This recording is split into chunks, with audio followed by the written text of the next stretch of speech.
Bismillahirrahmanirrahim. Assalamualaikum warahmatullahi wabarakatuh. Alhamdulillahirabbil alamin. Allahumma shalli wa sallim wa barik ala sayyidina Muhammad wa ala alihi wa sahbihi ajma'in. Amma ba'du. Bapak-bapak, para jamaah, ibu-ibu, para jamaah Masjid Al-Falah rahimakumullah.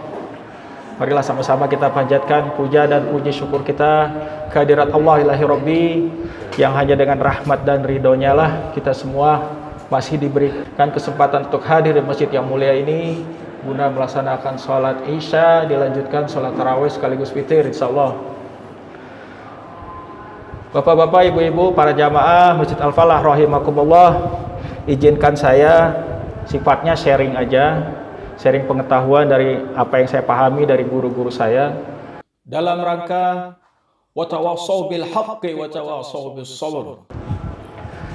Mudah-mudahan apa yang saya sampaikan nanti bermanfaat, khususnya bagi diri saya pribadi, umumnya bagi bapak-bapak, ibu-ibu, para jamaah sekalian. Amin. Bapak-bapak, ibu-ibu, para jamaah, gimana Pak Bu, masih semangat ya?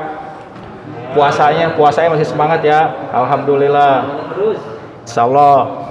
Apa tuh resepnya tuh biar tetap semangat puasa kita? Apa resepnya? Secara fisik apa Pak? Secara zohir itu kan kalau yang kita pahami dari hadis-hadis sahih, diantaranya mengakhiri makan sahur ya, menyegerakan berbuka dengan yang manis-manis. Ada tambahan lagi dari para penceramah kita, ditambah lagi dengan istirahat yang cukup, cukup istirahat, cukup tidur, olahraga ringan dan seterusnya gitu ya Pak Bu ya. Itu secara zohir. Kalau secara batin gimana resepnya, tipsnya? Inilah insya Allah yang akan saya bahas. Jadi mengenai tips ruhaniyah atau batiniyah agar ibadah puasa kita khususnya dan umumnya amal ibadah apapun yang kita kerjakan itu tetap semangat, tetap ghirah, ikhlas, mahabbah, penuh rasa cinta kepada Allah Jalla Jalaluhu insyaallah. Apa aja resepnya Bapak Ibu sekalian? Resepnya itu ada 3. Yang pertama, syukur. Ya, lakukanlah ibadah apapun itu dengan penuh rasa syukur. Allah Subhanahu wa taala berfirman, A'udzubillahi minasyaitonirrajim. Bismillahirrahmanirrahim. La in syakartum la azidannakum wa la in kafartum inna azabi lasyadid. Jika kalian bersyukur, niscaya aku tambah nikmat kepadamu.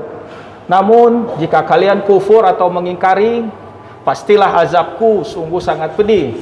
Al-Quran surat Ibrahim ayat ke-7. Kita semua paham bahwa banyak diceritakan dalam hadis-hadis sahih bahwa Rasulullah Shallallahu Alaihi Wasallam itu sampai bengkak kakinya karena berlama-lama dalam sholat malam. Kenapa demikian? Karena beliau merasakan hawalah, kenikmatan dalam beribadah lantaran rasa syukur itu tadi. Dikisahkan bahwa Aisyah Ummul Mukminin radhiyallahu anha bertanya kepada Rasulullah sallallahu alaihi wasallam, "Ya Rasulullah, mengapa engkau berbuat seperti itu? Bukankah dosa-dosamu yang terdahulu dan dosamu yang terkemudian, jika memang itu ada, seluruhnya telah diampuni oleh Allah?" Rasulullah pun menjawab, "Wahai Aisyah, tidak bolehkah aku menjadi hamba Allah yang paling bersyukur?" Hadis riwayat Imam Bukhari dan Muslim. Bapak-bapak, ibu-ibu, para jamaah sekalian, syukur itu salah satu derajat yang tertinggi di mata Allah. Karena orang yang bersyukur sangatlah sedikit. Sampai-sampai Sayyidina Ali bin Abi Thalib karamallahu wajhah, beliau sering berdoa yang beliau ulang-ulang. Duhai Allah, jadikanlah aku di antara golongan hamba-hambamu yang sedikit. Jadikanlah aku termasuk di antara golongan hamba-hambamu yang sedikit. Begitu beliau terus ulang-ulang. Suatu hari Sayyidina Umar bin Khattab radhiyallahu anhu mendengar doanya itu dan beliau pun bertanya, "Wahai Ali, mengapa engkau berdoa seperti itu?" Sayyidina Ali pun menjawab, "Bukankah Allah Ta'ala telah berfirman, qalilam ma tashkurun, hanya sedikit dari mereka yang bersyukur." Al-Quran surat Al-Mulk ayat 23. Tips yang kedua, bapak-bapak, ibu-ibu, para jamaah Masjid Al-Falah rahimakumullah, butuh. Ya, lakukanlah ibadah apapun itu dengan penuh kesadaran bahwa kita memang butuh beribadah kepada Allah. Sementara Allah Ta'ala nggak butuh ibadah kita. Allah Subhanahu wa Ta'ala berfirman, "A'udzubillahi minasyaitonirrajim. Bismillahirrahmanirrahim. Ya ayyuhan nasu antumul fuqara'u ilallah. Wallahu huwal ghaniyyul hamid." Wahai sekalian manusia, kalianlah yang sangat butuh kepada Allah, sementara Allah lah yang maha kaya, tidak butuh sesuatu pun lagi maha terpuji. Al-Quran surat Fatir ayat 15. Rasulullah Shallallahu Alaihi Wasallam bersabda dalam hadis qudsi bahwa Allah Ta'ala berfirman,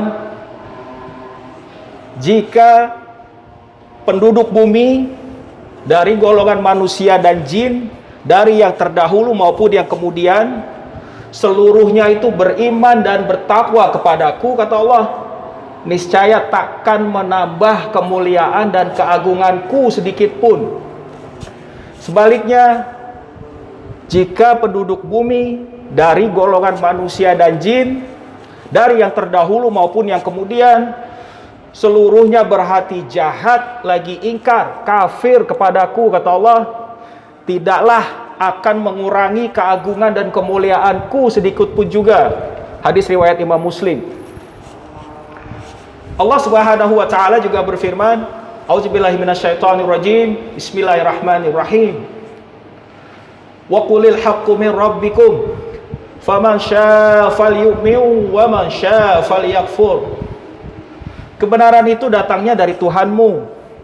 Barang siapa yang menghendaki beriman, maka berimanlah. Dan barang siapa yang menghendaki kafir, maka silahkan dia kafir. Al-Quran surat Al-Kahfi ayat 29.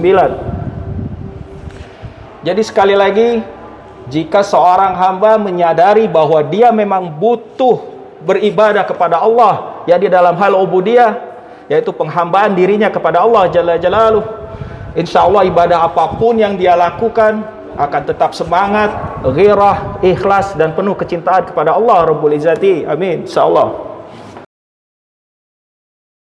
Tips yang ketiga, bapak-bapak, ibu-ibu, para jamaah sekalian, yang terakhir,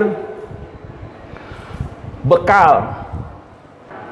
Sadarilah bahwa kita butuh bekal yang banyak guna pulang ke kampung akhirat untuk bertemu dengan Allah Subhanahu wa Ta'ala. Allah Ta'ala berfirman, "A'udzubillahi minasyaitonirrajim. Bismillahirrahmanirrahim. Wa tazawwadu fa inna khairaz zadi taqwa." Berbekalah, karena sebaik-baik bekal adalah takwa. Al-Quran surat Al-Baqarah ayat 197. Sekarang kita berandai-andai, kita ilustrasikan, kita mau lebaran.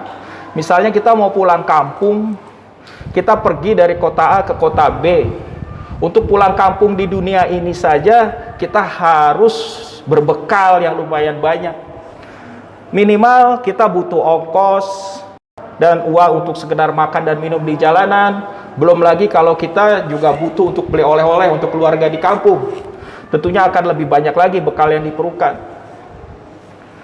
Nah, sekarang kita bayangkan bagaimana halnya kalau kita mau pulang kampung ke akhirat untuk bertemu dengan Allah Rabbul Izzati. Sudah berapa banyakkah bekal yang kita persiapkan? Berapa banyak pahala yang telah kita buat? Kita berandai-andai lagi, seandainya rahasia kematian ini dibuka oleh Allah, maksudnya malaikat Israel diizinkan untuk mendatangi kita, sekaligus memberitahu bahwa nanti misalnya 3 hari lagi dia akan datang untuk mencabut nyawa kita. Apa yang kita lakukan selama rentang waktu 3 hari tersebut? Sudah pasti kita akan banyak sholat. Di samping sholat wajib tentu kita tambah dengan ibadah sholat-sholat sunnah.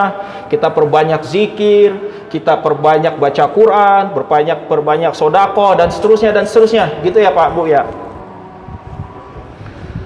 Itulah gambaran orang yang mengetahui bahwa dia butuh bekal yang banyak untuk menghadap Allah. Pastilah dia akan semakin bertakwa kepada Allah. Orang yang bertakwa kepada Allah pastilah banyak amal solehnya. Dan dengan amal soleh itulah insya Allah nanti derajatnya akan ditinggikan oleh Allah di akhirat nanti. Amin ya rabbal alamin. Demikian bapak-bapak, ibu-ibu, apa yang saya sampaikan mudah-mudahan bermanfaat bagi diri saya pribadi, umumnya bagi bapak-bapak, ibu-ibu, para jamaah sekalian. Usikum wa nafsi bitaqwallah faqad fazal muttaqun. Wallahu a'lam bisawab. Hasbunallah wa ni'mal wakil, ni'mal maula wa ni'man nasir, wala haula wala quwwata illa billahil aliyyil azim. Wallahul muwaffiq ila aqwamit thariq. Akhirul kalam. Assalamualaikum warahmatullahi wabarakatuh. Waalaikumsalam warahmatullahi wabarakatuh.